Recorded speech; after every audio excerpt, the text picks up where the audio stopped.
நாளும் தேவாதி தேவனுக்கு நான் நன்றி செலுத்துகிறேன். விசேஷமாக இந்த உபவாச நாட்களிலே கர்த்தர் தொடர்ந்து நம்மை நடத்தி கொண்டு வருகிறார். விசேஷமாக இன்றைக்கு இந்த 14ஆம் நாளிலும் ஆண்டுடைய வார்த்தைகளை சொல்லும்படியாகவும் அவருடைய வார்த்தைகளை போதிக்கும்படியாகவும் கர்த்தர் இந்த நாளில் என்னை பலப்படுத்தினபடினால் நான் கர்த்தருக்கு நன்றி செலுத்துகிறேன். அல்லேலூயா, அல்லேலூயா. கடந்த நாட்களில் ஆண்டுடைய வார்த்தை வசனங்களை புத்தியை குறித்து அநேக காரியங்களை நாம் கேட்டு வருகிறோம். நேற்றைய தினத்தில் கூட புத்தி சொல்ல வேண்டும் யாருக்கு என்று சொல்லி ஆண்டவர் 2 காரியங்களை நமக்கு காண்பித்து கொடுத்தார். முதலாவது 1 தெசலோனிக்கர் 5ஆம் அதிகாரம் 14ஆம் வசனத்தில் ஒழுங்கில்லாதவர்களுக்கு புத்தி சொல்லுங்கள் என்று சொல்லி ஆண்டவர் நம்மோடு பேசினார். 2வது எஜமான் தன் வேலையாட்களுக்கு புத்தி சொல்ல வேண்டும் என்று சொல்லி தீத்து புஸ்தகம் 2ஆம் அதிகாரம் 9ஆம் வசனம் அதனுடைய 10ஆம் வசனத்தை பார்த்தோம். அந்த தீத்து புஸ்தகத்தில் விசேஷமாய் வேலையாட்கள் எஜமானுக்கு எப்படியெல்லாம் புத்தி சொல்ல வேண்டும், எப்படியெல்லாம் இருக்க வேண்டும் அப்படின்னு சொல்லி ஒரு சில காரியங்களை ஆண்டவர் நம்மோடு பேசினார். அல்லேலூயா. எஜமானுக்கு வேலைக்காரன் கீழ்ப்படிந்திருக்கணும், உண்மையாயிருக்கணும், எதிர்த்து பேசக்கூடாது, அவர் சொல்லுகிற வார்த்தைகளை எல்லாவற்றையும் என்ன பண்ணோம், கேட்கணும், அவைகள் எல்லாம் புத்தி சொல்லணும்னு சொல்லி ஆண்டவர் விசேஷமாக நேற்றைய தினத்தில் நல்ல ஒரு வார்த்தைகளை கொடுத்தார். அல்லேலூயா. இன்றைக்கும் அது தொடர்ச்சியான காரியங்கள் புத்தி சொல்ல வேண்டும் யாருக்கு அப்படின்ற ஒரு காரியங்கள்ல 3வது காரியமாக எபிரேயர் புஸ்தகம் 10ஆம் அதிகாரம் அதனுடைய 25ஆம் வசனத்தை வாசிக்கலாம். எபிரேயர் 10ஆம் அதிகாரம் அதனுடைய 25ஆம் வசனத்தை நான் வாசிக்கிறேன். சபை கூடி வருதலை சிலர் விட்டு விடுகிறது போல நாமும் விட்டு விடாமல் ஒருவருக்கொருவர் புத்தி சொல்ல கடவோம். அல்லேலூயா. அடுத்து சொல்லுது பாருங்க, நாளானது சமீபத்து வருகிறதை எவ்வளவாய் பார்க்கிறீர்களோ அவ்வளவாய் புத்தி சொல்ல வேண்டும். விசேஷமாய் இன்றைக்கு இந்த 3வது காரியம் ஆண்டவர் யாருக்கு புத்தி சொல்லணும் அப்படின்னு சொல்றாரு என்று சொன்னால், சபை கூடி வருதலை விட்டு விடுகிறவர்களுக்கு விசேஷமாய் புத்தி சொல்ல வேண்டும் என்று சொல்லி ஆண்டவர் இன்னைக்கு சொல்றார். சபை கூடி வருதல் என்று சொன்னால் இன்றைக்கு சபை கூடி வருதல் மெயினா யாரை கேட்டாலும் சொல்றது சண்டே சர்வீஸ் தான் சொல்லுவாங்க. இன்றைக்கு நிறைய பேர் அந்த கூடி வருதலை என்ன பண்ணுகிறாங்க, விட்டு விடுகிறவர்களாக காணப்படுகிறாங்க. ஆண்டுடைய ஆராதனையில அநேக பேர் கலந்து கொள்ளாமல் இருக்கிறாங்க. ஆண்டுடைய ஆலயத்துக்கு ஏன் போய் சேரணும், எதுக்கு ஆலயத்துக்கு போகணும், எனக்கு என்ன நன்மை வருது அப்படின்னு சொல்லி என்ன பண்ணி அநேகர் ஆலயத்திற்கு வருகிறத என்ன பண்ணுகிறாங்க, விட்டு விடுகிறாங்க. இன்னைக்கு நிறைய பேர் ஆலயத்துல வருகிறதுக்கான காரியம் ஏதாவது ஒரு நன்மை வரணும் அப்படின்ற ஒரு காரியத்தை தான் நடத்துறாங்க. ஆனால் ஆண்டவர் அதை தேடி வரும் பொழுதுதான் ஆண்டவர் அதை கொடுப்பார் என்பதுல அநேகருக்கு அந்த விசுவாசமான காரியங்கள் இல்லை. நாளைய தினத்துல விசேஷமா நீங்க போய் ஆலயத்தில் பார்த்தீங்கன்னா எல்லா ஆலயமும் என்ன இருக்கும், நாளைக்கு நிரம்பி இருக்கும். அவங்கெல்லாம் யார் தெரியுமா, பண்டிகை கால கிறிஸ்தவம் அப்படின்னு ஒரு கூட்டமே இருக்கு இல்லையா. இன்னைக்கு பண்டிகைக்கு மாத்திரம் சர்ச்சுக்கு போகும். அதான் சொல்லுவாங்கல்ல, பண்டிகைக்கு மாத்திரம். எப்பப்பா சர்ச்சுக்கு போகிற, வருஷத்துல 2 வாட்டி போவோம் பாஸ்டர். எப்போ போவீங்க, ஒன்று கிறிஸ்மஸ், இன்னொன்று நியூ இயர். இன்றைக்கு நிறைய பேருடைய வாழ்க்கை அப்படிதான் இருக்குது. ஒரு பண்டிகை கால கிறிஸ்துவன், கிறிஸ்மஸ் மாத்திரம் சபைக்கு போறது, நியூ இயருக்கு மாத்திரம் என்ன பண்றது, சபைக்கு போகிறது. அதற்கு முன்னாடி வேலை இல்லாத போது நல்லா என்ன பண்ணுவாங்க, ஆண்டவரோடு இருப்பாங்க, ஆண்டவர்கிட்ட கேட்பாங்க, மன்றாடுவாங்க, ஏசப்பா எனக்கு வேலையை கொடுங்கப்பா அப்படின்னு சொல்லி கேட்பாங்க. வேலை கிடைச்ச உடனே ஞாயிற்றுக்கிழமை வேலை வச்சுட்டாங்க பாஸ்டர், என்னால் என்ன பண்ண முடியல, வேலைக்கு வர முடியல. ஆண்டவர் நன்மை செய்த ஆண்டவரே என்ன பண்ணல, இன்னைக்கு நினைக்கிறதான கூட்டங்கள் காணப்படுதுல. அப்பேற்பட்ட ஜனங்களுக்கு என்ன பண்ணுங்கன்னு சொல்றார் ஆண்டவர், புத்தி சொல்லுங்கள் என்று சொல்லுகிறார். அல்லேலூயா, அல்லேலூயா. சபை கூடி வருதலை விட்டு விடுகிறவர்களுக்கு புத்தி சொல்லுங்க. தேவனுடைய ஆலயத்தை புறக்கணிக்கிறவங்க, தேவனுடைய ஆலயத்துக்கு போகாம இருக்கிறவங்களுக்கு என்ன பண்ணுங்க, புத்தி சொல்லுங்க. ஒரு சிலர் தான் காரணமே இல்லாம புத்தி சொல்லுவாங்க. எனக்கு தெரிஞ்சவங்களா இருக்கிறாங்க, தூங்கிட்டேன் பாஸ்டர் அதனால என்ன பண்ண முடியல ஆலயத்துக்கு போங்க, இதெல்லாம் ஒரு ரீசனா. ஆண்டவர் உன்னை நான் மறந்துட்டேன்பா, நான் ஆசீர்வதிக்காம விட்டுட்டேன், இன்னைக்கு நான் உன்னை அடுத்த வருஷம் உன்னை ஆசீர்வதிக்கிறேன்னு சொன்னா ஆண்டவருடைய சமூகத்துல எப்படி கேட்போம் கேள்வி? ஆண்டவரே, உங்களை தான் நாங்க நம்பி இருந்தோம், நீங்க எங்களை இப்படி போய் கைவிட்டுட்டீங்களே, அடுத்த வருஷம் ஆசீர்வதிக்கிறேன்றீங்களே, இந்த வருஷம் நான் என்ன பண்ணுவேன்னு சொல்லி கேட்குமாமா? கேட்க மாட்டோமா? ஆனால் ஆண்டவருடைய சமூகத்துக்கு வருவதற்கு இன்றைக்கு அநேக பேர், ஒரு சிலர்லாம் அழுது கொண்டு வருவாங்க, கட்டாயத்தினால வருவாங்க. அம்மா கட்டாயப்படுத்தினாங்க, அப்பா கட்டாயப்படுத்தினாங்க, பிள்ளைங்க கட்டாயப்படுத்தினாங்க, மனைவி கட்டாயப்படுத்தினாங்க, புருஷன் கட்டாயப்படுத்தினார். இதனாலதான் நாங்க என்ன பண்ணுறோம், ஆலயத்துக்கு வருகிறோம் என்று சொல்லி இன்னைக்கு பாதி பேர் வர்றது கிடையாது. பாதி பேர் வர்றது கட்டாயத்தினால. எண்ணி பார்க்க போனா 100% கூட ஆண்டவரை ஆராதிக்கணும் என்றதுக்காக சபைக்கு வருகிறதே இல்லை. அல்லேலூயா. ஆனா கேட்டு பாருங்க, 99% சொல்லுவான், ஆண்டவரே என்னை ஆசீர்வதிங்க. என்னது? என்னை ஆசீர்வதிங்க, என் குடும்பத்தை ஆசீர்வதிங்க. நமக்குள்ள குறைகளை வைத்து விட்டு ஆண்டவரை ஆசீர்வதிக்கணும்னா எப்படி ஆசீர்வதிப்பார் ஆண்டவர்? நமக்குள்ள எல்லா குறைகளையும் வைத்துட்டோம், ஆண்டவரை முழு மனதா ஆராதிக்க மாட்டோம், ஆண்டவர் சொல்ற கட்டளைகளை ஃபாலோ பண்ண மாட்டோம், சர்ச்சுக்கு நேரத்துக்கு வாப்பானா வரமாட்டோம், அதுலயே பாதி நேரத்தை கழிச்சுட்டு பாதி பேர் வர்றவங்க இருக்கிறான். ஒரு சிலர் மெசேஜுக்கு மட்டும் வருவான், ஒரு சிலர் சோத்ர ஆமைன்னு சொல்லும் போது வருவான், ஒரு சிலர் கடைசியில பெனிடிக்ஷன் சொல்றாங்க பாருங்க, பிதா குமாரன் பரிசுத்தாவினாலே முடிக்கிறோம்னு சொல்லி முடிக்கிறாங்க பாரு. அப்ப வருகிற கூட்டமும் இருக்கு. நான் இது எல்லாத்தையும் ஆலயத்துல பார்த்துருக்கிறேன், பார்த்ததுனாலதான் சொல்லுகிறேன். நானும் ஒரு காலத்துல இப்படிப்பட்டவனா தான் இருந்தேன். ஆராதனால முடிஞ்ச பிறகு சபையில போய் உட்காரோம், எப்படியும் அப்படிதான் இருந்த கூட்டம் இன்றைக்கு மாறி உட்கார்ந்துட்டு இருக்கிறது. ஆண்டவருடைய வார்த்தைக்கு, ஆண்டவருடைய வசனத்துக்கு நம்ம செவி கொடுக்கணும். ஞாயிற்றுக்கிழமை ஆராதனை அப்படின்னா முதலாவது என்ன பண்ணணும்? ஆண்டவருடைய சமூகத்துக்கு அன்னைக்கு ஞாயிற்றுக்கிழமை ஆண்டவருக்காக ஒதுக்கணும், ஆண்டவருடைய காரியத்துக்காக நம்ம ஒதுக்கிடணும். 6 நாள் உங்களை ஆண்டவர் டிஸ்டர்ப் பண்றாரா? 6 நாள் ஏமா சர்ச்சைக்கு வரலன்னு ஆண்டவர் கேட்கிறாரா? அவருக்குன்னு ஏற்படுத்தின அந்த ஓய்வு நாளில் வரலன்னு ஆண்டவர் கேட்கிறாரு. அந்த ஓய்வு நாளை முன்னாடி நாளே நம்ம ஆயத்தப்படுத்திக் கொள்ளணும். சனிக்கிழமை இரவே உட்கார்ந்து, ஆண்டவரே நாளைக்கு நான் ஆராதனைக்கு போக போறேன், என்னை ஆயத்தப்படுத்து. ஒரு சிலருக்கு காலையில் ஆராதனை நேரத்தில் தான் தலைவலி வரும், ஜுரம் வரும், யாராவது ஃபோன் பண்ணுவாங்க, ஞாயிற்றுக்கிழமை தான் சொந்தக்காரன் ஃபங்க்ஷன் வைப்பா, அப்பேற்பட்ட கூட்டங்களுக்கு போகவே போகாதீங்க. எவ்வளோ பெரிய சொந்தக்காரனாக இருக்கட்டும், ஞாயிற்றுக்கிழமை கூட்டம் தான் முக்கியம். சொல்லுங்க, நான் கூட்டத்தை முடிச்சுட்டு கூட என்ன வரேன், ஃபங்க்ஷனுக்கு வரேன், அதுதான் முக்கியம். அதுதான் ஆண்டவருக்கு கொடுக்கறதான. நீங்க முக்கியத்துவத்தை கொடுக்குறீங்க, ஆண்டவருக்கு நீங்க முன்னுரிமையை கொடுத்தீங்கன்னா ஆண்டவர் உங்களை ஸ்பெஷல் லிஸ்ட்ல வச்சிருப்பாரு. நீங்க எப்படி நடந்துக்கிறீங்களோ அப்படிதான் ஆண்டவரும், இல்லையா? நீங்க எதுவுமே செய்யாம ஆண்டவர் 100% நம்ம வாழ்க்கையில செய்யணும்னா ரொம்ப கஷ்டம். நாமளும் ஒரு சில காரியங்களை ஆண்டவருக்காக செய்யும் பொழுது, ஆண்டவருக்காக பண்ணும் போது ஆண்டவர் உங்களுடைய பிரயாசங்களை பார்க்கிறவராக இருக்கிறார். அல்லேலூயா. அதுல ஒண்ணுதான் சபை கூடி வருதல். சபை கூடி வருதலுக்கு எக்ஸ்கியூசஸே கிடையாது. மற்ற நாள்லாம் நீங்க வரலன்னா கூட உங்க பாஸ்டர்லாம் கேட்கறாங்களான்னு தெரியல, ஏமா பைபிள் ஸ்டடிக்கு வரல, ஏன் ஃபாஸ்டிங் ப்ரேயர் வரல கேட்கறாங்களா எனக்கு தெரியல. ஆராதனைக்கு வரலன்னா கண்டிப்பா கேட்பாங்க. ஆராதனை என்பது முக்கியம், மற்ற கூட்டங்களும் முக்கியம். ஆனா அந்த நாட்கள்ல முடியாததுனால ஆராதனை நீங்க என்ன பண்ணி கொண்டோம், கலந்து கொள்ளணும். இந்த 2024 வருஷத்துல ஒரு தீர்மானம் பண்ணுங்க. 2025 வருஷத்துல ஒரு ஆராதனை கூட நான் மிஸ் பண்ணக்கூடாது. ஹல்லேலூயா. ஒரு சபை கூடி வருதல நான் மிஸ் பண்ணக்கூடாது.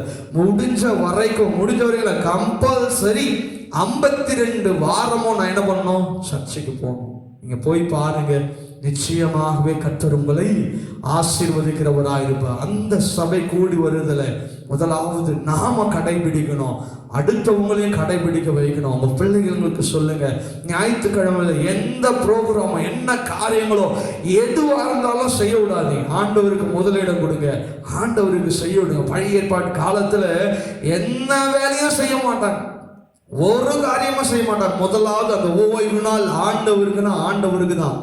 அல்லேலூயா. அதனாலதான் ஆண்டவர் மன்னாவை கூட ஜனங்களுக்கு, இஸ்ரவேல் ஜனங்களுக்கு கொடுக்கும்போது சனிக்கிழமையே கொடுத்துருவார். ஞாயிற்றுக்கிழமை எனக்குரிய நாள், என்ன சேவிக்கணும், அந்த நாள்ல போய் ஆகாரத்தை தேடிக்கிட்டு இருக்கக்கூடாதுன்னு சொல்லி சனிக்கிழமையே அவங்களுக்கு என்ன பண்ணிடுவார். மற்ற நாளெல்லாம் அந்த ஆகாரத்தை எடுத்தா என்ன ஆயிடும், கெட்டு போயிடும். ஆனால் அன்ற ஞாயிற்றுக்கிழமைக்குரிய காரியங்களை ஆண்டவர் சனிக்கிழமையே கொடுத்து அதை பாதுகாத்தார். ஏன் என்று சொன்னால் அந்த பரிசுத்த ஓய்வு நாள் என் தேவனுக்கு மாத்திரமே. அல்லேலூயா. அப்ப அந்த சபை கூடி வருதுல விட்டு விடுகிறவங்களுக்கு நீங்க என்ன பண்ணுங்க, புத்தி சொல்லுங்க. உங்க பக்கத்து வீட்டுக்காரங்க, தெரிஞ்சவங்க, ஆண்டவரால் ரட்சிக்கப்பட்ட பிள்ளைங்க தேவாலயத்துக்கு போல ஏதாவது நொண்டி காரணங்கள் என்ன காரியம் இருந்தாலும் சரி அன்றைய சமூகத்தில் போய் என்ன பண்ணணும். எனக்கு தெரிஞ்ச ஒரு ஊழியக்கார் தன் மகன் இறந்துட்டாரு, சனிக்கிழமையே இறந்துட்டாரு. அடுத்த நாள் ஞாயிற்றுக்கிழமை ஆராதனை. அந்த பிரேதத்தை கொண்டு வந்துட்டு ஆராதனை நடத்த முடியாது. அந்த பிரேதத்தை ஹாஸ்பிட்டலே வச்சுட்டு ஞாயிற்றுக்கிழமை ஆராதனை நடத்தி திங்கட்கிழமை தான் அந்த குழந்தைக்கு என்ன பண்ணாரு, நிறுதி ஊர்வலத்தையே நடத்தினார். ஏன்னா ஆண்டவருக்குரிய காரியத்தை என்ன பண்ணாரு, என் பிள்ளையே இருந்தாலும் ஆண்டவர் தான் முன்னாடி. ஹல்லேலூயா. இன்றைக்கு அந்த ஊழியக்காரரை ஆண்டவர் உயர்த்தி வைத்திருக்கிறார். ஹல்லேலூயா. நீங்க ஆண்டவருக்காக ஒரு சில காரியங்களை செய்யும் போது நிச்சயமாகவே ஆண்டவர் உங்களுக்குரிய காரியங்கள், உங்களுக்காக ஏற்படுத்தி வைத்திருக்கிற காரியங்களை ஆண்டவர் நிச்சயமாகவே செய்வார். ஹல்லேலூயா. ஹல்லேலூயா. விசுவாசிகள் நீங்க இன்னைக்கு ஆராதனையில இருந்து போறதுக்குள்ளே ஒரு தீர்மானத்தோடு போவீங்க. வருகிற வருஷத்துல எந்த ஆராதனையும் நீங்க மிஸ் பண்ண மாட்டீங்க. ஹல்லேலூயா. ஹல்லேலூயா. ஆண்டவருடைய சமூகத்துல சொல்லுங்க. ஏன்னா நமக்காக தான் அவர் இருக்கிறார். அவரை ஆராதிக்க தான் நமக்கு முன்னாடியே அவர் வந்து என்ன பண்ணிருக்கிறாரு, இருந்திருக்கிறாரு. நமக்காக காத்து கொண்டிருக்கிறார். என் பிள்ளைகள் வரும் என்று சொல்லி ஆராதனைக்கு முன்பதாகவே வந்து அவர் என்ன பண்ணி கொண்டிருக்கிறார், காத்து கொண்டிருக்கிறார். என் பிள்ளை என்கிட்ட செபிக்கும், என்னை துதித்து பாடும், என்னை ஆராதிக்கும் சொல்லி அவளா காத்துட்டு இருக்கிறார். நீங்க ஒரு வீட்டில் ஒரு ஃபங்க்ஷன் வச்சுட்டு உங்க சொந்தக்காரங்க எல்லாரும் கூப்பிட்டீங்க, நீங்க கூப்பிட்ட வரவங்க எல்லாம் வருவாங்கன்னு சொல்லி அந்த ஃபங்க்ஷனுக்காக ஆவலா காத்துட்டு இருக்கும் போது ஒரு வாரம் அந்த ஃபங்க்ஷனுக்கு வரலன்னா உங்களுக்கு எவ்வளோ டிசப்பாயிண்டா இருக்கும், ரொம்ப டிசப்பாயிண்டா இருக்கும்ல. ஐயோ நான் நெருக்கமானவங்களை கூப்பிட்டனே, ஐயோ நெருங்கினவங்களை கூப்பிட்டனே, எனக்கு ரொம்ப பிரியமானவங்களை கூப்பிட்டனே, வரலையே. அதே போலதான் ஆண்டவரும், ஐயோ என் பிள்ளை நாளைக்கு வரப்போகுது, என் பரிசுத்த நாளை ஆஸ்வாதிக்க வரப்போகிறான், பாடும்படியா வரப்போறான், என்ன துதிக்கும்படி வரப்போறான், என் சமூகத்தில் ஜெபிக்கும்படியா வரப்போறான்னு சொல்லி ஆண்டவர் அவளோடு காத்திருப்பார். ஆனால் நீங்க என்ன பண்ணிடுவீங்க, ஆண்டவரே இன்னைக்கு ஒரு நாள் டயர்டா இருக்குது, நான் இன்னைக்கு ஒரு நாள் ரெஸ்ட் எடுத்துக்கிறேன், என்னால் முடியல ஆண்டவரே, என் சொந்தக்காரன் இன்னைக்கு தான் கல்யாணம் வச்சிருக்கிறான், இன்னைக்கு தான் வந்து காது குத்து வச்சிருக்கேன், நான் அங்கே போனோம். இதெல்லாம் ஆண்டவருக்கு பிரியமற்றது. ஹல்லேலூயா. உன் சபை கூடி வருதலை விட்டு விடுகிறவளை, விலகி சென்றவர்களுக்கு நீங்க என்ன பண்ணுங்க, புத்தி சொல்லுகிறவர்களாய் காணப்படுங்க. எவ்வளவு அந்த வசனம் அதான் சொல்லுது பாருங்க. அந்த வசனத்தை மறுபடியும் 2வது பாதியை நம் வாசிக்கிற 25வது வசனத்தை அந்த வசனம் சொல்லுகிறது பாருங்க. புத்தி சொல்ல கடவோம், நாளானது சமீபித்து வருகிறதை எவ்வளவாய் பார்க்கிறீர்களோ அவ்வளவாய் நீங்க என்ன பண்ணுங்க, புத்தி சொல்லுங்க. ஆண்டுடைய காலம் 2வது வருகை எவ்வளவு சீக்கிரம் வரப்போகிறது என்பதை நீங்க பாக்குறீங்களோ அவ்வளவாய் நீங்க என்ன பண்ணுங்க, அவங்களுக்கு புத்தி சொல்லி ஆயத்தப்படுத்துங்கன்னு சொல்றாரு. அப்போ ஆண்டுடைய வருகை மிக சமீபமா இருக்கிறதுன்றது உங்களுக்கும் தெரியும், எனக்கும் தெரியும். ஏன்னா ஆண்டவர் சொன்னதான காரியங்கள் தேசத்துல என்ன பண்ணி கொண்டிருக்கிறது, நடந்து கொண்டிருக்கிறது. அந்த காரியங்கள் நடக்கிறது நீங்க பாக்குறீங்கன்னா இன்னுமாய் அவங்களுக்கு என்ன பண்ணுங்க, சமீபமாய் புத்தி சொல்லுங்கன்னு சொல்ற. அப்பேற்பட்ட வருகையில ஒருவேளை ஆலயத்திற்கு அன்றைக்கு ஆண்டவர் வருகையில் அந்த சபையை மொத்தமா எடுத்துட்டார். அன்னைக்கு ஆராதனைக்கு நீங்க வரல அப்படின்னா ஆண்டவருடைய வருகையில நீங்களும் நானும் என்ன பண்ணிடுவோம், மிஸ் ஆயிடுவோம். ஒருவேளை ஆண்டவர் சபையோட ஆத்மாக்களை 2வது வருகையில எடுத்துட்டாருன்னு வச்சுக்கீங்களேன், நீங்க வீட்டில் உட்காந்துட்டு உங்க சொந்த வேலைகளை செஞ்சு கொண்டு, கறி குழம்புல செஞ்சு கொண்டு, இல்லாத வேலைகள்லாம் செஞ்சுட்டு இருந்தீங்கன்னா அங்க வருகையில் ஆண்டவரை நீங்க என்ன பண்ண போடுவீங்க, இழந்தவர்களாய் காணப்படுவீங்க. ஞாயிற்றுக்கிழமையா 9:30 மணிக்கு ஆலயமா, 9 மணிக்கு முன்னாடி ஆலயத்துல வந்து உட்காந்துருங்க, ஆண்டோடைய சமூகத்தில் உட்காருங்க. அன்னைக்கு என்ன வேலையா இருந்தாலும் தேவனுடைய சமூகத்தில் உங்களை ஒப்பு கொடுத்து அவரை ஆராதிங்க, அவரை துதிங்க, அவரை மகிமைப்படுத்துங்க. அவருக்குரிய நாளை அவருக்காக கொடுத்து பாருங்க. நிச்சயமாகவே கர்த்தர் உங்களை வருகிற வருடங்களில் உயர்த்துவாராக. ஹல்லேலூயா, ஹல்லேலூயா. அப்ப சபை கூடி வருதலை விட்டு விடுகிறவர்களுக்கு புத்தி சொல்லுங்க. அவருடைய வருகை மிகவும் சமீபமாக இருக்கிறது.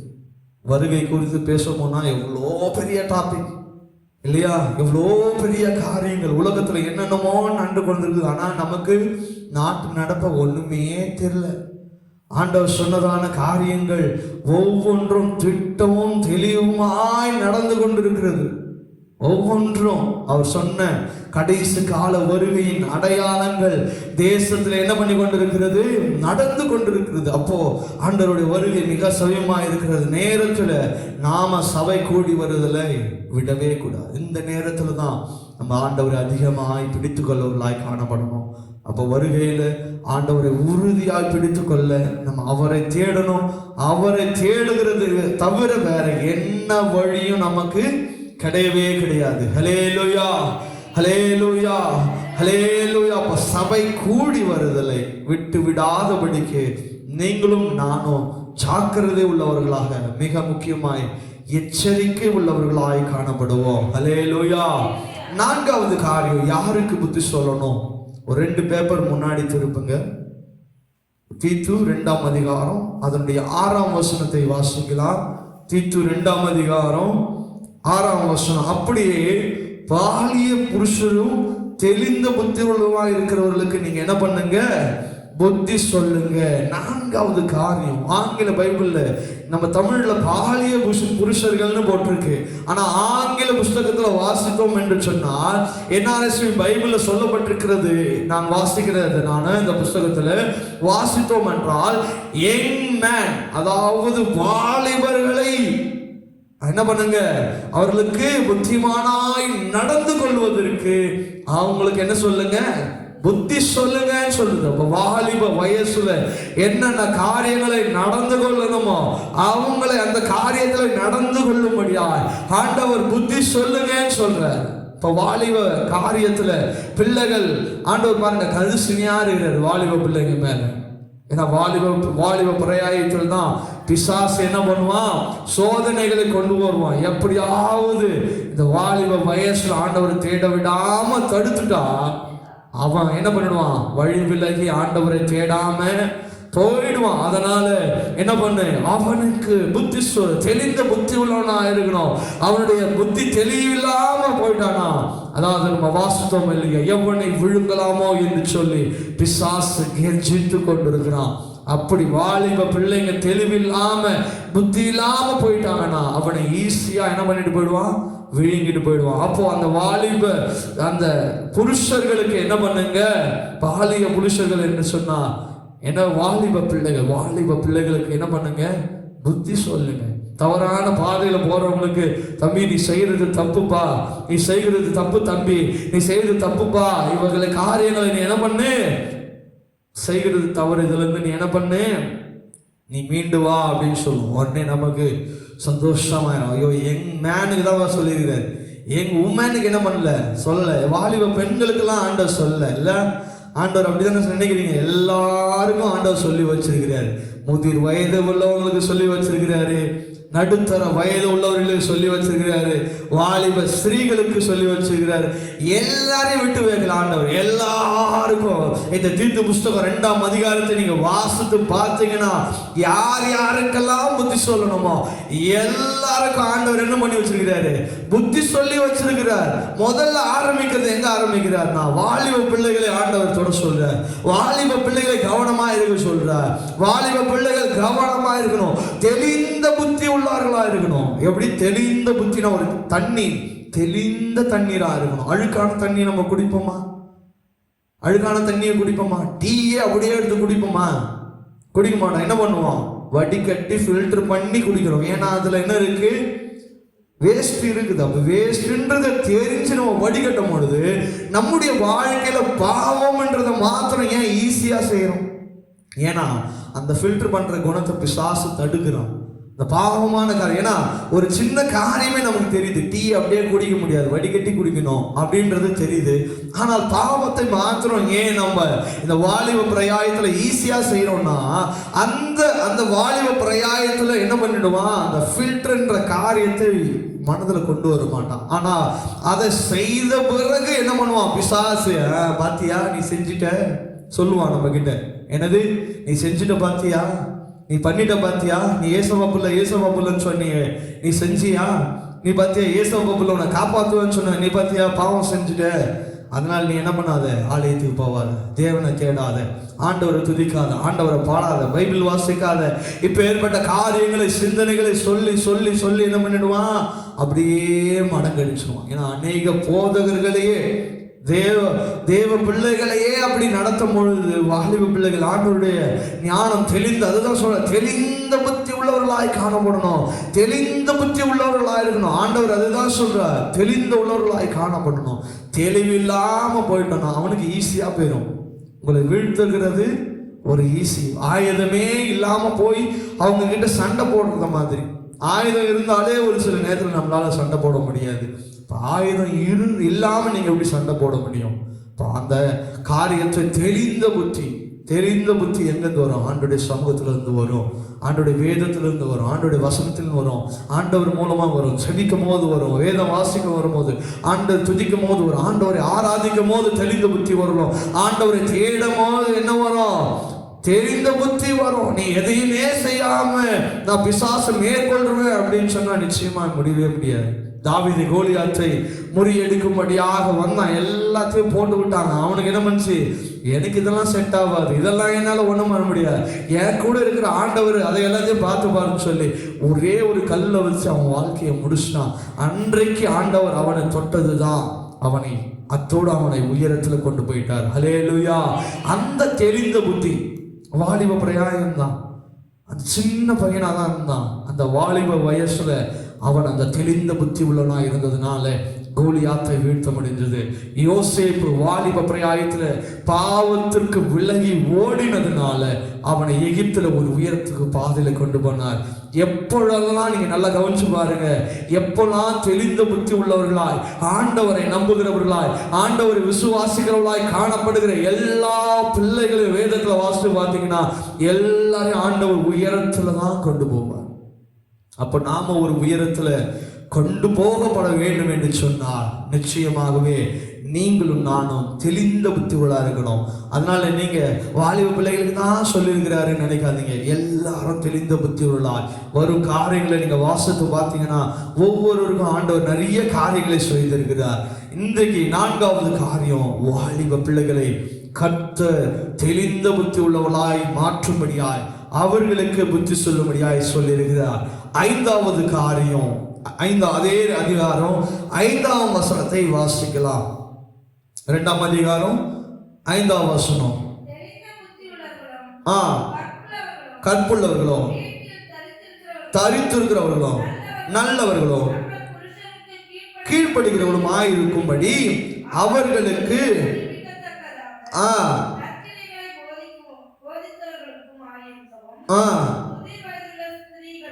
என்ன பண்ணுங்க, புத்தி சொல்லுங்க. ஹல்லேலூயா. அடுத்து ஆண்டவர் சொல்றாரு, யாருக்குன்னா முதிர் வயது உள்ளவங்களுக்கு என்ன பண்ணுங்கப்பா, புத்தி சொல்லுங்க. என்ன பண்ணுங்க, ஸ்ரீமார்களுக்கு வந்துட்டார். இப்போ என்னது, அடுத்து ஸ்திரீகளுக்கு வந்துட்டார். என்ன பண்ணுங்க, எல்லாரும் எப்படி நடக்கணுமா, தெளிந்த புத்தி உள்ளவர்களும் கற்புள்ளவர்களும் வீட்டுல தரிக்கிறவர்களாய் காணப்படுங்கப்பா. ஆண்டவருடைய சமூகத்துல நல்லவர்களும் தங்கள் புருஷர்களுக்கு என்ன பண்ணணுமா, கீழ்படுகிறவர்களா இருக்கணுமா. எப்படி, தன் புருஷர்களுக்கு கீழ்படுகிறவர்களா இருக்கணும். அதுதான் இன்னைக்கு நடக்கிறது இல்லை வீட்டுல. அதனாலதான் பிரச்சனை, போராட்டம், கஷ்டம், சண்டை, சச்சரவுகள் குடும்பத்தில் காணப்படுகிறதுக்கு காரணம் தன் புருஷர்களுக்கு என்ன பண்ணணுமா, கீழ்படுகிறவளா இருக்கணும். அவர்களுக்கு படிப்பிக்கத்தக்க காரியங்களை போதிக்கிறவளமா இருக்கவும் முதிர் வயதுள்ள ஸ்திரீகளுக்கு புத்தி சொல்லுங்க. இப்ப வயசானவங்களுக்கே புத்தி சொல்லணும் அப்படின்னா ஸ்ரீமார்களுக்கு எல்லா காரியங்களும், ஸ்திரீகள் என்ற எல்லாமே வந்துச்சு, லேடிஸ். அப்ப எல்லாருக்கும் ஆண்டவர் சொல்றார், புத்தி புத்தி சொல்லுகிறவர்களாய் காணப்படுங்க. எந்தெந்த காரியத்தில் இந்த அதிகாரத்தை முழுமையா நீங்க வாசத்தை பார்த்தீங்கன்னா ஆண்டவர் சொல்லுகிற காரியம் அதிலே 2வது வசனம் வாசித்து பாருங்களேன். முதிர் வயதுள்ள புருஷர்கள், அடுத்து சொல்றார் ஆண்டவர் யாருக்கு? முதிர் வயதுள்ள புருஷர்களுக்கு சொல்றார். முதல்ல யங் மேனுக்கு சொன்னாரு, அடுத்து முதிர் வயசான தாத்தா மாருங்க, அப்பா மாருங்க, அவங்களுக்கு என்ன சொல்றாரு ஆண்டவரு? புத்தி சொல்லுங்கப்பா அவங்களுக்குன்னு சொல்றாரு. 5வது வசனத்துல ஸ்டார்டிங்ல ஸ்திரீகளுக்கு சொல்றாரு. 5வது வசனம் கடைசியில யாருக்கு சொல்றாருன்னா முதிர் வயதுள்ள ஸ்திரீகளுக்கு புத்தி சொல்லுங்கன்னு சொல்றாரு. இதுல எல்லாமே அடங்கிருச்சு. வாலிப பிள்ளைங்க, தாய்மாருங்க, ஸ்திரீகள், வாலிப பிள்ளைங்க, முதிர் வயதுல அப்பாக்களுக்கு, தாத்தாக்களுக்கு, அம்மாங்களுக்கு, பாட்டி அம்மாங்களுக்கு எல்லாருக்கும் என்ன பண்ணணும்? புத்தி சொல்லணும்னு ஆண்டவர் சொல்றாரு. எல்லாரும் புத்தி உள்ளவர்களா நடந்துருங்க. ஏன்னா ஆத்திரக்காரனுக்கு புத்தி மட்டும் சொல்லுவாங்க. உனக்குள்ள கோபம் வந்துட்டா, உனக்குள்ள முறுமுறுப்பு வந்துட்டா, உனக்குள்ள கசப்பு வந்துட்டா, உங்களுக்குள்ள காரியங்கள் வந்துட்டா நீங்க என்ன பண்ணிடுவீங்க? உங்க புத்தியின்படி நீங்க நடக்க மாட்டீங்க. ஆண்டவர் சொல்லுகிறதான காரியங்களுக்கு கீழ்ப்படிய மாட்டீங்க. உங்க இஷ்டத்தின்படி நடந்து கொள்வீங்க. நீங்க என்ன சொல்றது, நானா கேட்கறது அப்படின்னு சொல்லி பெற்றோர்களை எதிர்த்து பேசுகிறது, புருஷர்களை எதிர்த்து பேசுகிறது, மனைவிமார்களை எதிர்த்து பேசுகிறது. மனைவிமார்கள் நல்லது சொன்னாலும் புருஷன்மார்கள் என்ன பண்றது இல்ல, கேட்கறதில்ல. 2வது வசனம் பாருங்க. முதிர் வயதுள்ள புருஷர்கள் எப்படி இருக்கணுமா? ஜாக்கிரதை உள்ளவர்களும், நல்லொழுக்கம் உள்ளவர்களும், தெளிந்த புத்தி உள்ளவர்களுமாய் விசுவாசத்திலும் அன்பிலும் பொறுமையிலும் ஆரோக்கியம் உள்ளவர்களாய் இருக்கும்படி புத்தி சொல்லுங்க. வயசானவங்களுக்கு எப்படி இருங்க? ஆரோக்கியமா இருங்கப்பா. எப்படி இருங்க? ஆரோக்கியமா, நல்லதையே சாப்பிடுங்க, ஆண்டவருக்கு கீழ்ப்படிங்க, ஆண்டவரை விசுவாசிங்க, அன்பாயிருங்க, பொறுமையாயிருங்க, ஆரோக்கியமா உள்ளவர்களா. ஏன்னா அந்த காலத்துல தான் ஆண்டவர் ஏன்னா அது அவங்களுக்கு பலவீனங்கள் ஏற்படும். அந்த காலத்துல நீங்க எப்படி இருங்க? ஆரோக்கியமா இருங்கன்னு சொல்லி அவங்களுக்கு என்ன பண்ணணுமா? புத்தி சொல்லணும். விசுவாசத்துல, ஒழுக்கத்துல, அன்புல, எல்லாவற்றிலும் நாம சரியா இருக்கணும்னு சொல்லி ஆண்டவர் விரும்புகிறார். ஹல்லேலூயா, ஹல்லேலூயா. ஆண்டவர் விரும்புகிற காரியம் அதுதான். உங்களுக்கு எந்தெந்த காரியங்களை புத்தி சொல்லணும் அப்படின்னு சொன்னா இந்த தீத்து புஸ்தகம் 2ஆம் அதிகாரம் முழுமையாக நீங்க வாசித்து பார்த்தீங்கன்னா ஆண்டவர் எந்தெந்த காரியங்கள்ல நீங்க சரியாய் நடந்துக்கணும், எந்தெந்த காரியங்களை எந்தெந்த வயசுல நாம சரியா இருக்கணும். வாலிப பிராயத்துல எப்படி இருக்கணும், நடுத்தர வயதுள்ள ஸ்திரீகள் எப்படி இருக்கணும், வாலிப புருஷர்கள் எப்படி இருக்கணும், முதிர் வயதுள்ள பாட்டியம்மா எப்படி இருக்கணும், முதிர் வயதுள்ள இருக்கிற தாத்தாங்க அப்பாங்க எப்படி இருக்கணும்ன்ற ஒரு வசனங்களை நமக்கு அவர் திட்டமும் தெளிவுமாக போதித்திருக்கிறார். இவங்களெல்லாம் என்ன காரியங்களில் தவறுவாங்க, எந்தெந்த காரியங்கள் அவங்க சரியா இருக்க மாட்டாங்க, அவங்களுக்கு அந்த காரியத்தில் நீங்க என்ன பண்ணணும்? புத்தி சொல்லவர்களா இருக்கணும். சிறு பிள்ளைகளுக்கு தன் தகப்பன்மார்கள், தாய்மார்கள் புத்தி சொல்லணும். நடுத்தர வயதுள்ளவர்களுக்கு தன்னுடைய தகப்பன்மார்கள் பதில் சொல்லணும். முதிர் வயதுள்ளவர்களுக்கு தங்கள் பிள்ளைகள் புத்தி சொல்லணும். அல்லேலூயா. ஒருத்தருக்கு ஒருத்தர் என்ன பண்ணணும்? புத்தி சொல்லுங்க. எந்தெந்த இடத்துல இடறாங்களோ புத்தி சொல்லுங்க. ஆண்டவர் அவர்களே நீங்க சொல்ற நேரம் இல்லைனாலும் ஒரு நாள் அந்த வசனம், ஐயோ அன்னைக்கு அம்மா சொன்னாங்களே நம்ம கீழ்ப்படியாம போயிட்டோமே, என் பிள்ளை சொன்னானே நான் கீழ்ப்படியாம போயிட்டேனே, ஐயோ என் கணவன் சொன்னாரே நான் கீழ்ப்படியாம போயிட்டேனே, ஐயோ என் மனைவி அன்னைக்கு சொன்னாங்களே நான் கீழ்ப்படியாம போயிட்டேனே அப்படின்னு சொல்லி அவங்க ஒரு நாள் யோசிப்பாங்க. அப்படி நீங்க சொல்லனா, ஐயோ நம்ம தப்பு செஞ்சோமே, யாருமே நம்ம தப்பு செஞ்சோம்னு சொல்லி சொல்லலையே அப்படின்ற ஒரு யோசனை அவங்களுக்குள்ள வந்துடும். அப்போ அவங்க ஒவ்வொரு வயதிலும் தவறும் பொழுது அவர்களுக்கு என்ன பண்ணுங்க? புத்திகளை சொல்லுங்க. ஒருவேளை அவங்களுக்கு தெரியவில்லை, ஒரு சில காரியங்களை எப்படி செய்யணும்னு தெரியலையா, அவங்களுக்கு என்ன பண்ணுங்க? இந்த காரியங்களை இப்படி செய்யுங்கன்னு சொல்லி கொடுங்க. சொல்லி கொடுக்கறதுல ஒன்றும் தப்பா இருக்க போறதில்ல, ஒன்றும் குறைஞ்சும் போயிட போறதில்லை. ஹல்லேலூயா, ஹல்லேலூயா. அப்ப சிறு பிள்ளைகளுக்கு என்ன பண்ணணும்? தன் தாய் தகப்பன் சொல்லி கொடுக்கணும். அதே வயசாயிட்டா அந்த பிள்ளைகள் தான் அவங்களுக்கு என்ன பண்ணி கொடுப்பாங்க? சொல்லி கொடுப்பாங்க. நீங்க அவங்கள சின்ன வயசுல எப்படி சொல்லி வளர்க்குறீங்களோ, நீங்க முதிர் வயதா இருக்கும் பொழுது நீங்க சொல்லி கொடுத்ததை தான் அந்த பிள்ளைகள் பின்பற்றி உங்களுக்கு சொல்லி கொடுப்பாங்க. ஹல்லேலூயா, ஹல்லேலூயா. அப்ப புத்தி சொல்லுகிறதுல ஜாக்கிரதை உள்ளவாகும். சரியான பாதைகளிலே ஒருவர் நடத்தி கொள்ளும்படியாய் புத்தி சொல்லுங்க. கர்த்தர் பெரிய காரியங்களை செய்வார். இந்த கர்த்தர் தாமே இந்த வார்த்தைகளை ஆசீர்வதிப்பாராக. நம்ம